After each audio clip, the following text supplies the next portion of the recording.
नमस्कार दोस्तों, हमारे चैनल पर आपका दिल से स्वागत है। आज हम बात करेंगे भगवद गीता की, जो हमारे जीवन की हर परेशानी का समाधान बड़े प्यार से देती है। श्री कृष्ण ने इसमें ऐसी अनमोल बातें कही हैं जो हमारे हर सवाल का सही और गहरा जवाब देती हैं। हम गीता के अध्यायों को छोटे छोटे हिस्सों में पेश कर रहे हैं ताकि आप आसानी से समझ सकें।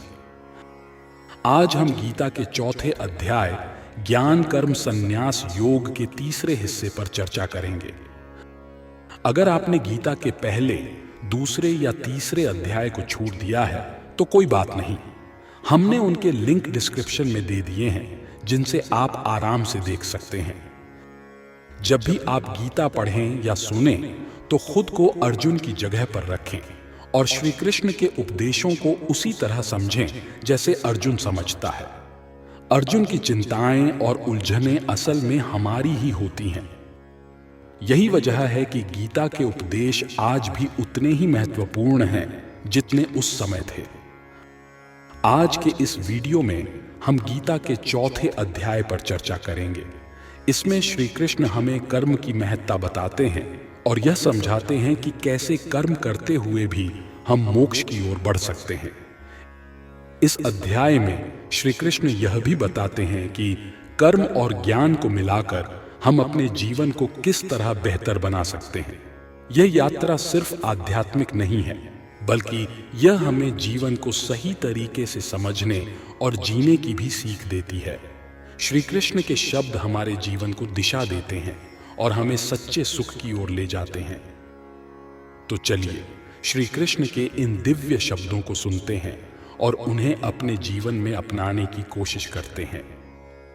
आशा है कि इस यात्रा के माध्यम से आप भी गीता के गहरे संदेश को समझ सकेंगे और अपने जीवन में उसे लागू कर सकेंगे। ऐसा समझदार व्यक्ति अपने मन और बुद्धि को पूरी तरह से नियंत्रित करता है, अपने सामान पर किसी भी प्रकार के स्वामित्व का भाव छोड़ देता है और केवल जीवन की आवश्यकताओं के लिए ही काम करता है। इस तरह से काम करके वह पापी कर्मों के परिणामों से प्रभावित नहीं होता। एक कृष्णा भावनावान व्यक्ति अपने कामों के अच्छे या बुरे परिणामों की अपेक्षा नहीं करता। उसकी मन और बुद्धि पूरी तरह से नियंत्रित होती है। उसे पता है कि वह परमात्मा का हिस्सा है और इसलिए जो भूमिका वह निभाता है वह उसकी अपनी पसंद नहीं है, बल्कि परमात्मा की इच्छा के अनुसार है। जैसे हाथ खुद से नहीं चलता बल्कि पूरे शरीर की कोशिश से चलता है, वैसे ही एक कृष्णा भावनावान व्यक्ति हमेशा परम इच्छा के साथ जुड़ा रहता है, क्योंकि उसकी कोई व्यक्तिगत इच्छाएं नहीं होती। वह बिल्कुल एक मशीन के हिस्से की तरह काम करता है। जैसे मशीन के हिस्से को ठीक रखने के लिए तेल और सफाई की जरूरत होती है, वैसे ही एक कृष्णा भावनावान व्यक्ति अपने काम के द्वारा खुद को ऐसा बनाए रखता है कि वह भगवान की सेवा में लगे रह सके। उसे अपने प्रयासों के सभी परिणामों से मुक्ति मिल जाती है। जैसे एक जानवर जो कि मालिक का होता है कभी विरोध नहीं करता और न ही उसके पास कोई स्वतंत्रता होती है, वैसे ही एक कृष्णा भावनावान व्यक्ति अपने शरीर पर भी स्वामित्व का दावा नहीं करता। वह अपने शरीर और आत्मा की रक्षा के लिए अन्यायपूर्ण तरीके से पैसे नहीं जुटाता और इसलिए उसे कोई भी भौतिक पाप नहीं लगता। वह अपने कर्मों के सभी परिणामों से मुक्त रहता है। जो व्यक्ति खुद ब खुद मिल जाने वाले लाभ से संतुष्ट रहता है, जो द्वैत से परे है और दूसरों से ईर्ष्या नहीं करता, जो सफलता और असफलता दोनों में स्थिर रहता है, वह हमेशा स्वतंत्र रहता है, भले ही वह काम करता हो। एक कृष्णा भावना वाला व्यक्ति अपने शरीर को बनाए रखने के लिए ज्यादा मेहनत नहीं करता। उसे जो कुछ भी स्वतः प्राप्त होता है उसी से संतुष्ट रहता है। वह न तो मांगता है और न ही उधार लेता है, बल्कि ईमानदारी से काम करता है और जो कुछ भी उसे अपनी मेहनत से मिलता है उसी में संतुष्ट रहता है। इसलिए वह अपने जीवन यापन में स्वतंत्र होता है।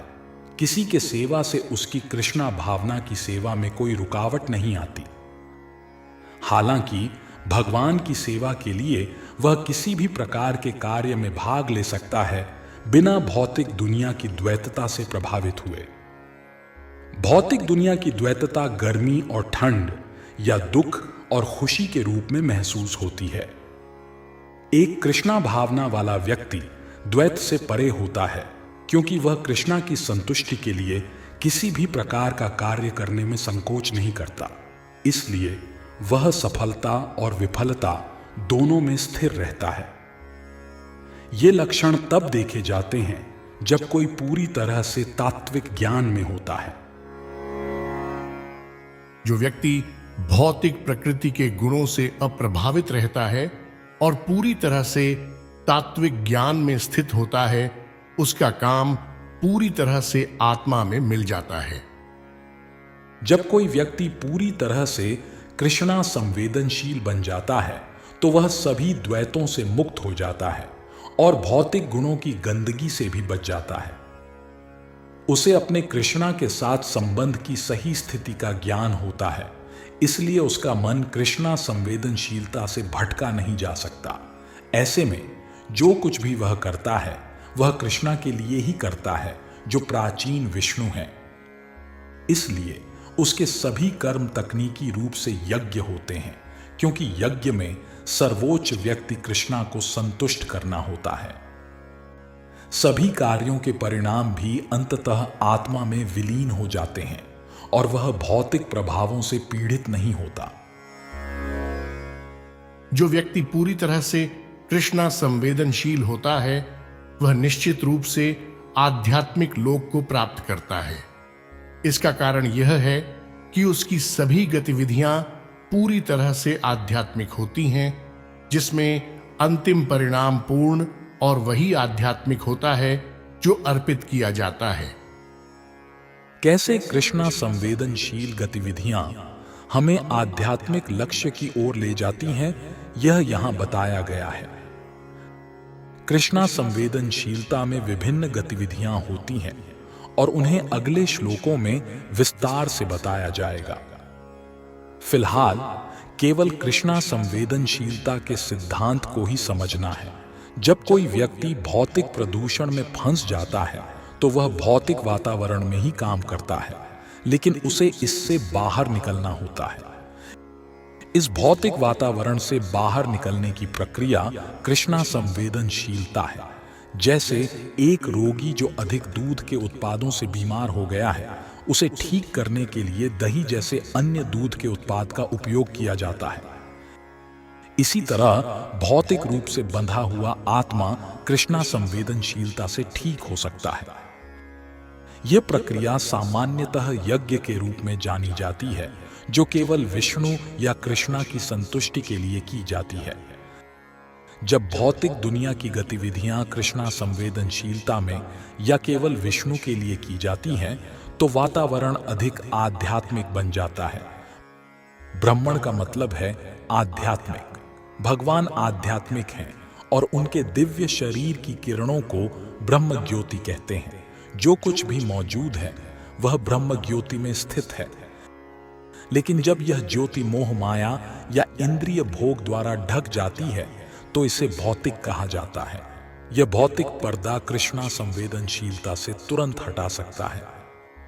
इसलिए कृष्णा संवेदनशीलता के लिए अर्पित किया गया कृष्णा संवेदनशीलता का उपभोग करने वाला, उपभोग की प्रक्रिया, योगदानकर्ता और परिणाम, ये सभी मिलकर ब्राह्मण या सर्वोच्च सत्य बन जाते हैं। सर्वोच्च सत्य जो माया द्वारा ढका हुआ है उसे पदार्थ कहा जाता है। जब पदार्थ को सर्वोच्च सत्य के कारण के लिए मिलाया जाता है तो यह आध्यात्मिक गुण प्राप्त कर लेता है। कृष्णा संवेदनशीलता इस भ्रांतिपूर्ण चेतना को ब्राह्मण या सर्वोच्च सत्य में बदलने की प्रक्रिया है। जब मन पूरी तरह से कृष्णा संवेदनशीलता में डूब जाता है तो इसे समाधि या ट्रांस में कहा जाता है। इस ट्रांस में किया गया कोई भी काम यज्ञ या सर्वोच्च के लिए बलिदान कहलाता है। उस आध्यात्मिक चेतना की अवस्था में योगदानकर्ता, योगदान, उपभोग, प्रदर्शन करने वाला या नेता और परिणाम या अंतिम लाभ सब कुछ एक हो जाता है, जो सर्वोच्च ब्रह्मण है। यही कृष्णा संवेदनशीलता की विधि है। कुछ योगी देवताओं की पूजा विभिन्न बलिदानों के साथ करते हैं, जबकि कुछ योगी इन बलिदानों को परम ब्रह्मा के अग्नि में अर्पित करते हैं। जैसा कि पहले वर्णित है, जो व्यक्ति कृष्णा के प्रति अपनी जिम्मेदारियों को निभाता है, उसे भी एक पूर्ण योगी या उच्च स्तर का साधक कहा जाता है। लेकिन कुछ लोग देवताओं की पूजा के लिए विभिन्न बलिदान करते हैं और कुछ लोग परम ब्रह्मा यानी भगवान के निराकार रूप के लिए बलिदान करते हैं। इन बलिदानों की विभिन्न श्रेणियां केवल बाहरी रूप से भिन्न होती हैं। असली बलिदान वह है जो परम भगवान विष्णु को संतुष्ट करता है, जो यज्ञ के नाम से भी जाना जाता है। सभी विभिन्न प्रकार के बलिदानों को दो मुख्य श्रेणियों में बांटा जा सकता है। एक सांसारिक संपत्ति का बलिदान और दूसरा आध्यात्मिक ज्ञान की प्राप्ति के लिए बलिदान। जो लोग कृष्णा के प्रति समर्पित होते हैं, वे अपनी सारी भौतिक संपत्ति को भगवान को संतुष्ट करने के लिए बलिदान करते हैं। दूसरी ओर जो लोग अस्थायी भौतिक सुख चाहते हैं, वे अपनी भौतिक संपत्ति को देवताओं जैसे इंद्र, सूर्य देव आदि को संतुष्ट करने के लिए बलिदान करते हैं। कुछ लोग जो निराकार ब्रह्मा के अनुयायी हैं, वे अपने व्यक्तिगत अस्तित्व को समाप्त करके ब्रह्मा में विलीन हो जाते हैं। देवता शक्तिशाली जीव होते हैं, जिन्हें भगवान ने सृष्टि की देखभाल और संचालन के लिए नियुक्त किया है। जो लोग भौतिक लाभ चाहते हैं, वे विभिन्न वैदिक रीति रिवाजों द्वारा देवताओं की पूजा करते हैं और उन्हें अनेक देवताओं में विश्वास रखने वाले कहा जाता है। दूसरी ओर जो लोग निराकार ब्रह्मा की पूजा करते हैं और देवताओं के रूपों को अस्थायी मानते हैं, वे अपनी व्यक्तिगत पहचान को समाप्त कर देते हैं और ब्रह्मा के अस्तित्व में विलीन हो जाते हैं। कृष्णा के प्रति समर्पित व्यक्ति जैसे अर्जुन अपने सभी भौतिक संसाधनों और स्वयं को पूरी तरह से कृष्णा की संतुष्टि के लिए बलिदान कर देता है। इस प्रकार वह एक उच्च स्तरीय योगी होता है, लेकिन वह अपने व्यक्तिगत अस्तित्व को खोता नहीं है। कुछ लोग अपने सुनने की क्षमता और इंद्रियों को नियंत्रित मन की अग्नि में बलिदान करते हैं, जबकि अन्य लोग इंद्रियों के विषयों जैसे कि ध्वनि को बलिदान की अग्नि में डालते हैं। मनुष्यों की चार अवस्थाएं ब्रह्मचारी, गृहस्थ, वनप्रस्थ और सन्यासी, सभी का उद्देश्य है कि लोग पूर्ण योगी या तात्विक जीवन में पूर्णता प्राप्त कर सकें। चूंकि मानव जीवन केवल इंद्रिय सुख भोगने के लिए नहीं है, इसलिए ये चार अवस्थाएं इस तरह से व्यवस्थित की गई हैं कि व्यक्ति आध्यात्मिक जीवन में पूर्णता प्राप्त कर सके।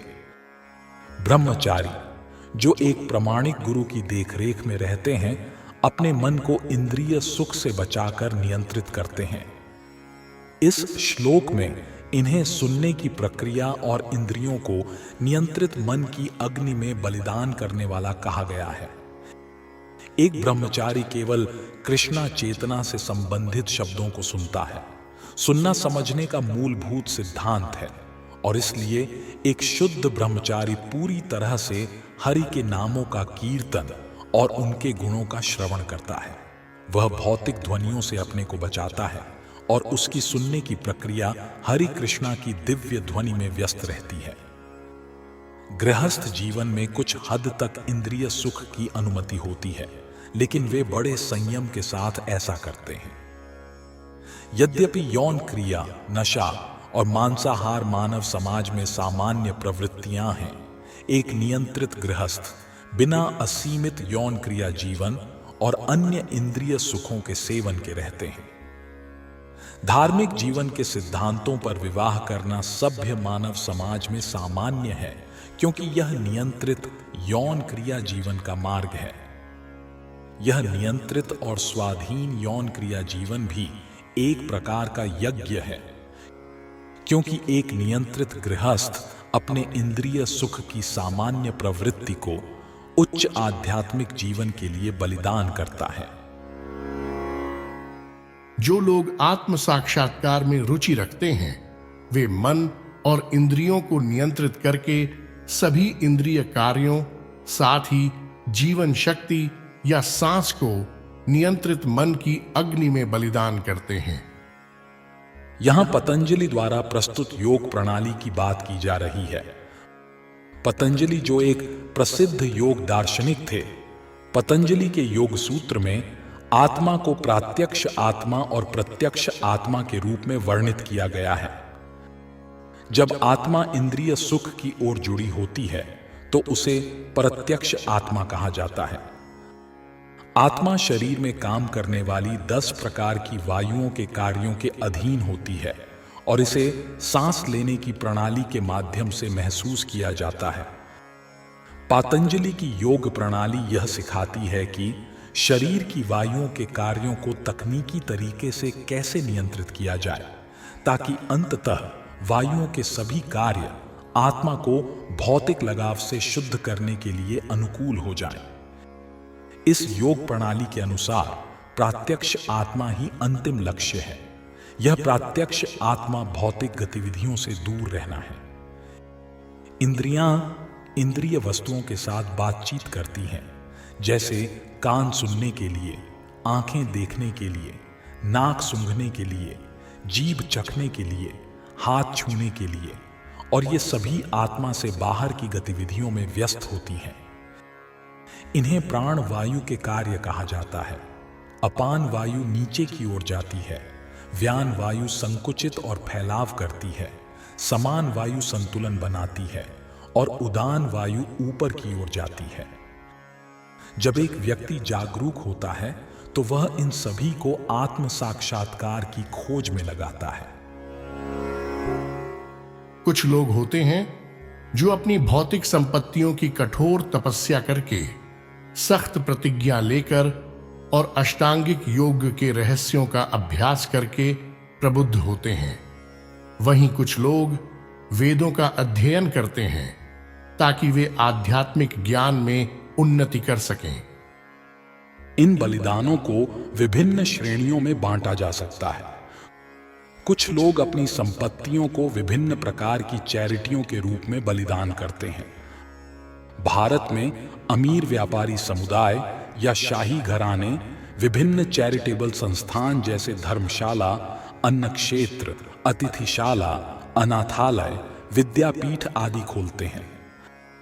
अन्य देशों में भी कई अस्पताल, वृद्धाश्रम और अन्य चैरिटेबल संस्थान हैं जो गरीबों को मुफ्त भोजन, शिक्षा और चिकित्सा सेवाएं प्रदान करते हैं। इन चैरिटेबल गतिविधियों को भौतिक बलिदान कहा जाता है। कुछ लोग जीवन में उच्च स्थान प्राप्त करने या उच्च लोकों में जाने के लिए कठोर तपस्याएं स्वीकार करते हैं, जैसे चंद्रायण और चातुर्मास्य। इनमें कठोर नियमों के अनुसार जीवन जीने के लिए सख्त व्रत होते हैं। उदाहरण के लिए चातुर्मास्य व्रत के तहत व्यक्ति 4 महीनों तक जुलाई से अक्टूबर दाढ़ी नहीं बनाता, कुछ खाद्य पदार्थ नहीं खाता, दिन में 2 बार भोजन नहीं करता और घर से बाहर नहीं निकलता। जीवन की सुख सुविधाओं का यह बलिदान तपमय यज्ञ कहलाता है। कुछ लोग परमात्मा के अस्तित्व में विलीन होने के लिए पतंजलि प्रणाली, हठ योग या अष्टांग योग जैसे विभिन्न रहस्यमय योगों में व्यस्त रहते हैं। और कुछ लोग सभी पवित्र तीर्थ स्थलों की यात्रा करते हैं। ये सभी प्रथाएं योग यज्ञ कहलाती हैं, जो भौतिक दुनिया में विशेष प्रकार की पूर्णता के लिए बलिदान है। कुछ लोग विभिन्न वेद साहित्य, विशेष रूप से उपनिषद और वेदांत सूत्र या सांख्य दर्शन का अध्ययन करते हैं। इन्हें स्वाध्याय यज्ञ कहा जाता है, यानी अध्ययन का बलिदान।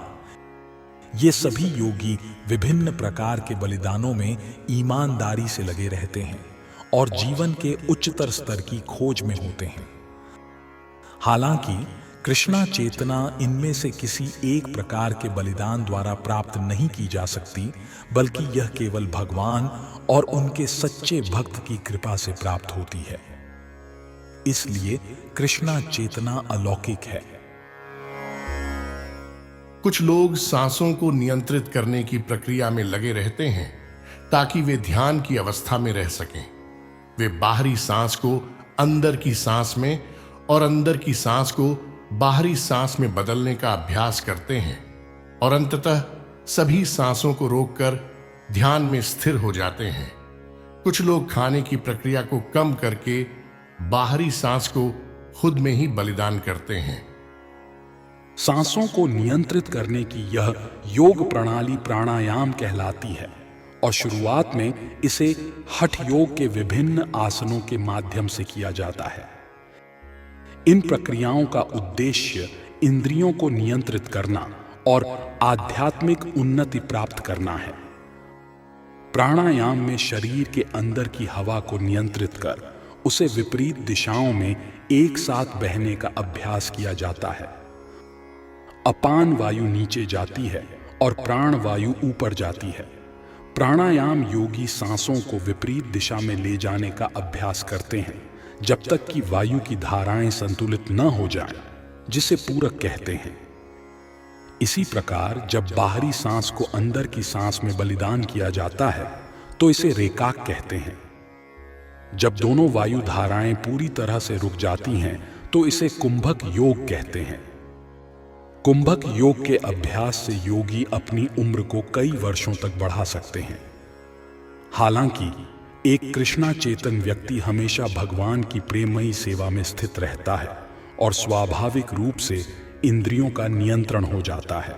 उसकी इंद्रियां हमेशा कृष्णा की सेवा में लगी रहती हैं, इसलिए उनका ध्यान भटकने का कोई अवसर नहीं होता। जीवन के अंत में वह स्वाभाविक रूप से भगवान कृष्णा के आध्यात्मिक लोक में स्थानांतरित हो जाता है और इसलिए उसकी आयु बढ़ाने की कोई कोशिश नहीं करता। वह तुरंत मुक्ति की स्थिति में पहुंच जाता है। कृष्णा चेतना का अभ्यास प्रारंभ से ही आध्यात्मिक स्थिति में होता है और वह हमेशा उसी स्थिति में रहता है, इसलिए कोई पतन नहीं होता और अंततः वह बिना किसी विलंब के भगवान के निवास में प्रवेश करता है। जब कोई केवल कृष्णा प्रसाद खाता है तो स्वाभाविक रूप से भोजन की मात्रा कम हो जाती है। भोजन कम करना इंद्रियों के नियंत्रण में बहुत सहायक होता है और बिना इंद्रियों के नियंत्रण के भौतिक बंधनों से बाहर निकलना असंभव है।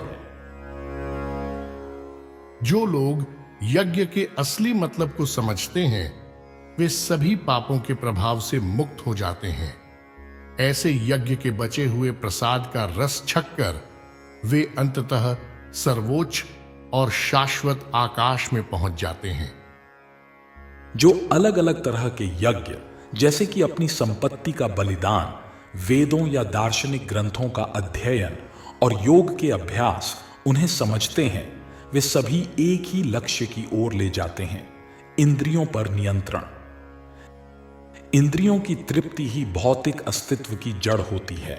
इसलिए जब तक कोई व्यक्ति इंद्रियों की तृप्ति से अलग एक उच्च स्थिति पर न पहुंचे, तब तक शाश्वत ज्ञान, आनंद और जीवन की अवस्था प्राप्त नहीं हो सकती। यह स्थिति शाश्वत वातावरण या ब्रह्मानंद का वातावरण है।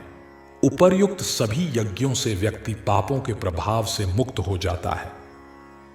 इस उन्नति के माध्यम से व्यक्ति न केवल इस जीवन में खुशहाल और समृद्ध हो जाता है, बल्कि अंत में वह या तो ब्रह्मांड की निराकार स्थिति में विलीन हो जाता है या भगवान श्री कृष्ण के साथ शाश्वत धाम में प्रवेश करता है। हे कुरुवंश के श्रेष्ठ, बिना यज्ञ किए न तो इस धरती पर खुशी से जी सकते हैं और न ही इस जीवन में। फिर अगले जीवन की बात ही क्या है। चाहे आप किसी भी भौतिक स्थिति में हों, आप हमेशा अपनी असली स्थिति से अनजान रहते हैं। इसका मतलब है कि भौतिक दुनिया में रहना हमारे पापों के कई प्रतिक्रियाओं के कारण है। अज्ञानता पापी जीवन का कारण है और पापी जीवन भौतिक अस्तित्व को खींचता रहता है। मानव जीवन ही एकमात्र ऐसा मौका है जिससे हम इस उलझन से बाहर निकल सकते हैं। वेद हमें इस उलझन से बाहर निकलने का मौका देते हैं। धर्म, आर्थिक आराम, नियंत्रित इंद्रिय सुख और अंततः दुख से पूरी तरह मुक्ति के रास्ते दिखाते हैं। धर्म का मार्ग या पहले बताए गए विभिन्न प्रकार के यज्ञ हमारे आर्थिक समस्याओं का समाधान स्वचालित रूप से करता है। यज्ञ के माध्यम से हमें पर्याप्त भोजन, दूध आदि मिल सकता है, भले ही जनसंख्या बढ़ रही हो। जब शरीर को पूरी तरह से पोषित किया जाता है तो अगला कदम इंद्रिय सुख को संतुष्ट करना होता है। वेद इसलिए नियंत्रित इंद्रिय सुख के लिए पवित्र विवाह की सिफारिश करते हैं। इस प्रकार व्यक्ति धीरे धीरे भौतिक बंधनों से मुक्ति की ओर बढ़ता है और पूर्ण मुक्ति की सबसे ऊंची स्थिति है परम भगवान के साथ संगति करना। पूर्णता यज्ञ या बलिदान के माध्यम से प्राप्त की जाती है, जैसा कि पहले बताया गया है। अब यदि कोई व्यक्ति वेदों के अनुसार यज्ञ करने के लिए इच्छुक नहीं है तो वह खुशहाल जीवन की उम्मीद कैसे कर सकता है? विभिन्न स्वर्गीय ग्रहों पर भौतिक सुखों के विभिन्न स्तर हैं और सभी मामलों में यज्ञ में लगे लोगों को बहुत खुशी मिलती है। लेकिन सबसे बड़ी खुशी जो एक व्यक्ति प्राप्त कर सकता है वह है कृष्णा चेतना का अभ्यास करके आध्यात्मिक ग्रहों में जाना। इसलिए कृष्णा चेतना का जीवन भौतिक अस्तित्व की सभी समस्याओं का समाधान है। ये सभी विभिन्न प्रकार के यज्ञ वेदों द्वारा स्वीकृत हैं और ये सभी विभिन्न प्रकार के कर्मों से उत्पन्न होते हैं। यदि आप इन्हें इस तरह से जानेंगे तो आप मुक्ति प्राप्त करेंगे। पहले चर्चा किए गए विभिन्न प्रकार के यज्ञ वेदों में अलग अलग प्रकार के कर्मियों के लिए बताए गए हैं। चूंकि लोग शरीर के प्रति इतनी गहरी ममता में बंधे होते हैं, ये यज्ञ इस तरह से व्यवस्थित किए गए हैं कि कोई भी व्यक्ति अपने शरीर, मन या बुद्धि के साथ कार्य कर सकता है। लेकिन सभी यज्ञ का मुख्य उद्देश्य शरीर से मुक्ति प्राप्त करना है। इसे भगवान स्वयं अपनी बात से पुष्टि करते हैं। हे शत्रुओं को दंड देने वाले, ज्ञान का यज्ञ सामग्री के यज्ञ से बड़ा होता है। हे पृथा के पुत्र, अंत में कर्म का यज्ञ भी आध्यात्मिक ज्ञान में समाप्त होता है। सभी यज्ञों का उद्देश्य पूर्ण ज्ञान की स्थिति तक पहुंचना है, फिर भौतिक कष्टों से मुक्ति प्राप्त करना है और अंततः सर्वोच्च भगवान कृष्णा की प्रेम पूर्ण आध्यात्मिक सेवा में संलग्न होना है। हालांकि इन विभिन्न यज्ञों के पीछे एक रहस्य है जिसे समझना आवश्यक है। यज्ञ कभी कभी भक्त की श्रद्धा के अनुसार विभिन्न रूप ले लेते हैं। जब किसी की श्रद्धा आध्यात्मिक ज्ञान के स्तर तक पहुंच जाती है तो उस व्यक्ति को अधिक उन्नत माना जाना चाहिए, जो केवल भौतिक वस्त्रों का यज्ञ करता है बिना किसी ज्ञान के। बिना ज्ञान के यज्ञ केवल भौतिक स्तर पर रह जाते हैं और कोई आध्यात्मिक लाभ नहीं देते। वास्तविक ज्ञान कृष्णा की चेतना में समाहित होता है, जो कि आध्यात्मिक ज्ञान का उच्चतम स्तर है। जब यज्ञ इस ज्ञान की ऊंचाई तक पहुंचते हैं तो ये गतिविधियां आध्यात्मिक स्तर पर चली जाती हैं। विभिन्न प्रकार की चेतना के आधार पर यज्ञ को कभी कभी कर्म कांड या फलों की गतिविधियां और कभी कभी ज्ञान कांड या सत्य की खोज में ज्ञान कहा जाता है। लेकिन जब उद्देश्य ज्ञान हो तब यह बेहतर होता है। हमारे साथ श्रीमद् भगवद गीता की इस यात्रा में जुड़ने के लिए बहुत बहुत धन्यवाद। अगर आपको गीता के चौथे अध्याय ज्ञान कर्म संन्यास योग का यह हिस्सा पसंद आया हो तो कृपया वीडियो को लाइक और शेयर जरूर करें। इससे हमें और बेहतर सामग्री तैयार करने की प्रेरणा मिलती है। अगर आप YouTube पर हमारे वीडियो देख रहे हैं तो हमारे चैनल को सब्सक्राइब करना न भूलें, ताकि आप आगे आने वाले सभी वीडियो की सूचना पा सकें। और अगर आप Facebook पर देख रहे हैं तो हमारे पेज को फॉलो करना न भूलें, ताकि संपूर्ण भगवद गीता सीरीज की हर नई वीडियो का अपडेट आपको मिलता रहे। हमारे लिए आपके सुझाव और विचार बहुत महत्वपूर्ण हैं, इसलिए कृपया नीचे कमेंट बॉक्स में जरूर बताएं कि आप इस विषय के बारे में क्या सोचते हैं। आपके फीडबैक से हमें हमारी सामग्री को और भी बेहतर बनाने में मदद मिलती है। अगले वीडियो में हम भगवद गीता के चौथे अध्याय की यात्रा को और विस्तार से और सरल भाषा में जारी रखेंगे। इस अध्याय में हमें ज्ञान और कर्म के सही तरीके को समझने में मदद मिलेगी और यह हमारे जीवन को बेहतर बनाने में उपयोगी साबित होगा। तब तक अपना ध्यान रखें, खुश रहें और जीवन की राह पर सच्चाई और ईमानदारी के साथ आगे बढ़ते रहें। हम अगली बार फिर मिलेंगे और गीता के इस महत्वपूर्ण अध्याय को और गहराई से समझेंगे। धन्यवाद और जय श्री कृष्ण।